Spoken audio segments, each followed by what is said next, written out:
Hallo maat, baie welkom by dag 1 van ons veldtog. God het kinders innig lief. Jesus het hulle verwelkom, beskerm en na hulle geluister. Die kerk moet 'n veilige plek wees waar elke kind gewaardeer en beskerm voel.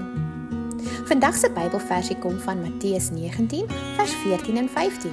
Maar Jesus sê, laat die kindertjies staan en verhinder hulle nie om na my te kom nie, want aan sulkes behoort die koninkryk van die hemele. En hy het hulle die hande opgelê en daar vertrek. Die grenswenk vir vandag is, dis oukei om vir 'n voltroude volwassene te sê, ek voel nie veilig nie. Ouers en kerklidmate, leer jou kerk se veiligheidsbeleid. Doen moeite om die kinders te leer ken en wees 'n beskikbare, kalm luisteraar. Kinders, as enige iemand jou ongemaklik laat voel, vertel dit dadelik aan iemand wat jy vertrou. Jou gevoelens maak saak. Hierdie episode is vir u gebring deur die Adventiste Kinderbedieninge Departement van die Noordelike Konferensie.